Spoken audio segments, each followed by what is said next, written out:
Tu fais des vidéos Roblox et t'en as marre de faire des vieilles miniatures à partir de capture d'écran?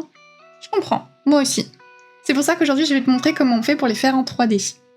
Vous verrez, c'est vraiment pas compliqué, j'ai fait le même tuto pour le jeu vidéo Valorant et aujourd'hui je vais vous montrer comment on fait pour Roblox. Donc c'est un système que j'avais fait sur ma chaîne gaming. Il va falloir apprendre un petit peu à manier certaines applications telles que Roblox Studio et également Blender. Et évidemment Photoshop ou Canva pour ce que vous utiliserez pour faire votre miniature. Vous aurez quelques petits plugins à installer, je vais vous montrer au cours du tuto.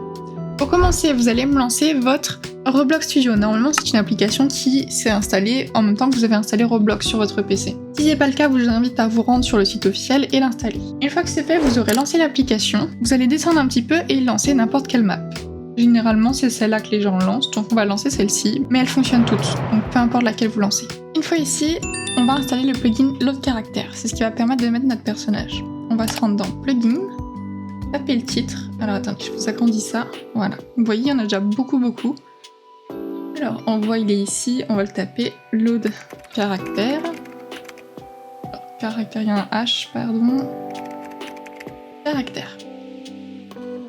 Donc le premier est payant, on va pas prendre celui-là parce qu'on a les grands rats. Et on va prendre le deuxième. Donc il est tout aussi bien, c'est exactement la même chose, vous en faites pas. Moi, il est déjà installé, vous avez juste à cliquer sur Installer. Une fois que vous l'avez installé, ce qu'on va faire, c'est qu'on va se rendre dans Plugins. Et on va aller dans Gérer les plugins. Là, vous allez pouvoir activer votre plugin, comme ceci, et fermer.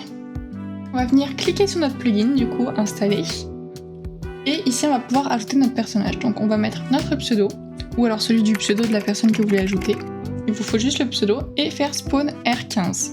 Voilà. Après, vous pouvez fermer, vous en avez plus besoin. Sauf si vous voulez rajouter un autre personnage. On va zoomer un petit peu, c'est un peu plus compliqué que Blender pour se déplacer, mais ça reste globalement simple. Et on va venir ajouter un deuxième plugin. Celui-là il s'appelle Moon Animation.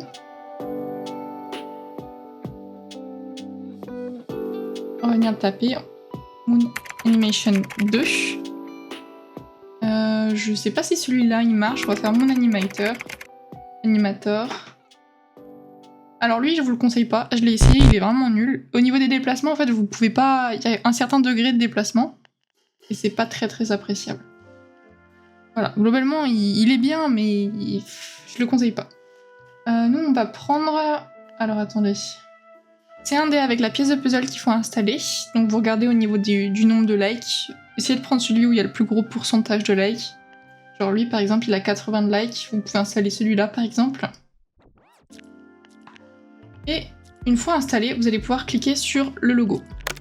Vous cliquez avant sur votre personnage, et vous faites New Ring Animation. Et là va apparaître vos fameux rigs.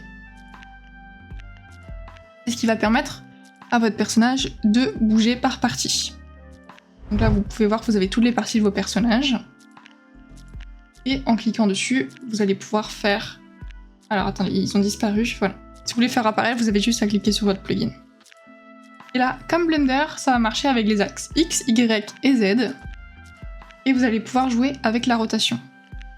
Donc là, si on essaye, hop, on peut voir qu'on peut lui baisser la tête facilement. Ou alors peut-être un peu trop facilement, dans tous les sens également. Et vous n'avez plus qu'à donner la pose que vous voulez à votre personnage. Pour cette partie-là, c'est à vous de réfléchir. Là, comme vous voyez sur le tuto, je vous ai mis en accéléré un essai de disposition du personnage. Faites attention, certaines parties du corps vont déplacer d'autres parties du corps. Par exemple, l'avant-bras va être déplacé avec la main, ce qui est logique. Bon, là j'ai fini de vous faire une petite pause. Globalement, elle n'est pas incroyable, mais c'est pour tuto.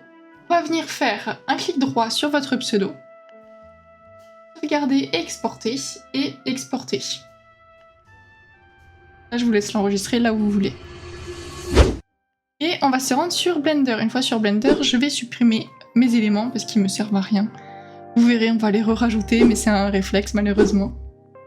On va aller dans Fichier, Import, et on va aller avec le OBJ. Et puis vous allez venir rechercher le fichier que vous avez enregistré. J'en profite de ce petit temps pour vous rappeler qu'une fois que vous avez sauvegardé votre fichier, vous ne pourrez plus modifier la forme de votre personnage.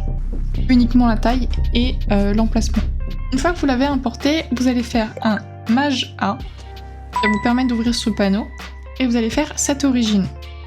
Et vous ferez origine to géométrie, je crois. Voilà, là vous voyez qu'il est bien placé. Donc les deux marchent, hein, bien sûr. Et on va revenir le mettre correctement.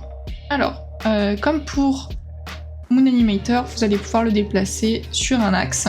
Donc moi je préfère le faire manuellement, donc vous faites R, Z, 80. Alors moi il est du mauvais côté, donc on va faire moins 80. Et voilà, il va se remettre face à vous.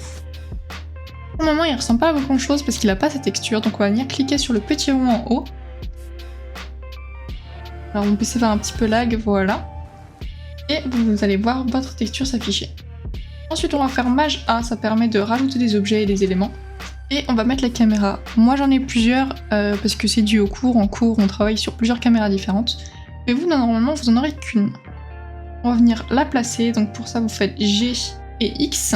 Et vous allez venir le reculer avec votre souris. Puis ce que vous pouvez faire c'est venir gérer l'orientation. Moi je ne vous conseille pas de le faire comme ça.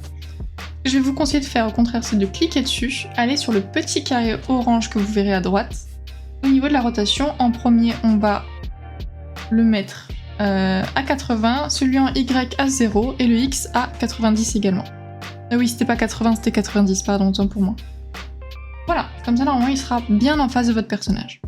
Là vous pouvez voir avec la petite icône à quoi ressemble votre preview avec la caméra. Alors pour ma part, là, la preview est beaucoup trop petite comparée à mon personnage, donc ce que je vais faire c'est que je vais venir reculer ma caméra et agrandir un peu mon personnage pour qu'il soit à la bonne taille. Je vais m'occuper également de le recentrer par rapport au rectangle et l'agrandir peut-être un petit peu comme ça. Alors oui, ce que j'ai pas précisé c'est que par rapport à votre rectangle jaune. Voilà, donc vous verrez pas le pied qui dépasse en dessous. Donc ce qu'on va faire, c'est qu'on va venir le décaler un petit peu pour qu'on ait tout notre personnage en entier. Une fois que vous l'avez placé correctement par rapport à votre caméra, on va venir s'occuper des lights. Alors pour ça, on va venir cliquer sur le petit rond. Vous allez voir votre environnement sera tout noir, c'est parce qu'il n'y a pas de light, on les a supprimés tout à l'heure. Donc on va faire Maj A comme tout à l'heure. Et là on va aller dans les lights. Alors moi j'aime pas trop celle-là, mais c'est celle que vous avez de base normalement. On va augmenter la lumière, voilà. Et moi je préfère qu'on aille sur Area. Après vous faites comme vous voulez.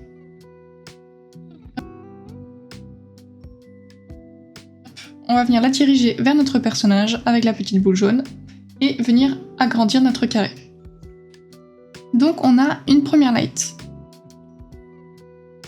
Je vais venir la dupliquer et la mettre juste derrière elle.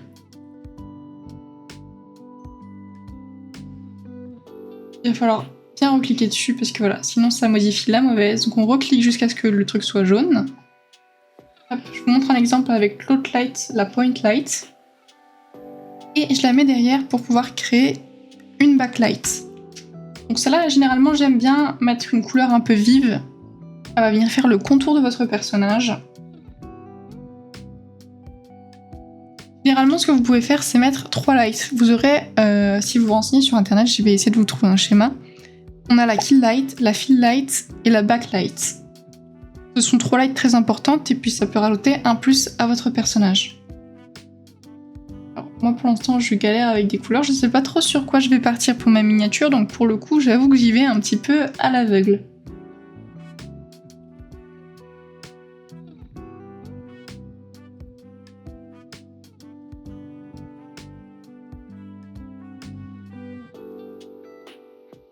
Alors avant de faire votre rendu, vous allez voir que votre fond va être noir parce qu'on l'a pas mis en transparent, donc ce qu'on va faire c'est qu'on va se rendre sur le petit appareil photo, on va descendre jusqu'à film et on va cocher la case transparence.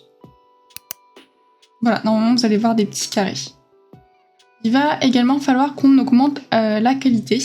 Donc normalement vous êtes en Eevee quand on remonte et nous on va passer en cycle. Vous allez voir que votre PC aura plus de mal à charger. C'est normal, c'est parce que les couleurs seront meilleures et les lights également. On va aller dans render, image et on va venir lancer le render. Alors attention, si vous voyez des chiffres affichés en haut à gauche, c'est généralement que c'est en train de charger, donc évitez de faire des choses en même temps que ça charge. Je parle pour ça, et également quand vous passez de Eevee à Cycle, il y aura un petit chargement. Généralement il est très court, mais évitez de lancer votre rendu avant d'avoir fini. Généralement il y aura écrit Done derrière. Donc là, on va attendre que ça finisse. Voilà, exactement. On va aller cliquer sur Images et Save As. Normalement, maintenant, vous pouvez fermer Blender et on va pouvoir lancer Photoshop. Une fois sur Photoshop, vous allez pouvoir faire Nouveau projet. On va venir créer un format de 1280 par 720, il me semble. Il me semble que maintenant, on peut faire des plus gros formats. Alors moi, je suis de la vieille école sur YouTube, donc j'avoue que j'ai jamais changé ça, mais je vais vous mettre les nouvelles dimensions si c'est possible de changer.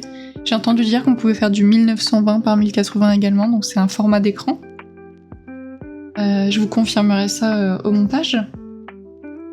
Donc voilà, vous avez ouvert votre fichier, et maintenant vous allez pouvoir glisser votre personnage sur votre fichier. L'avantage de l'avoir fait en grand comme ça, sans coupure, c'est que si vous voulez le mettre dans une certaine position ou plus grand, si vous allez bouger, votre jambe ne sera pas coupée, il ne manquera pas un élément au niveau de la jambe. En ce qui concerne la suite du tuto, là c'est à vous de faire preuve de créativité et de mettre un petit peu de votre DA. Donc pour ceux qui ne savent pas ce que ça veut dire DA, c'est direction artistique, votre style, votre storytelling, bref, de mettre un peu de vous dans cette image. Pour ma part, ça donne ceci. J'espère que ça vous plaît. En tout cas, c'est déjà la fin de mon tuto. Ouais, c'est passé vite. Un tuto plutôt rapide, on aime bien. Et en tout cas, je vous dis à la prochaine. S'il y a d'autres tutos qui vous intéressent, n'hésitez pas à me le dire. Et également, si vous avez des questions, ça c'est le plus important, ne restez pas dans un problème. Je peux vous aider, il n'y a pas de problème là-dessus. Et je vous dis à la prochaine et bonne chance pour vos miniatures.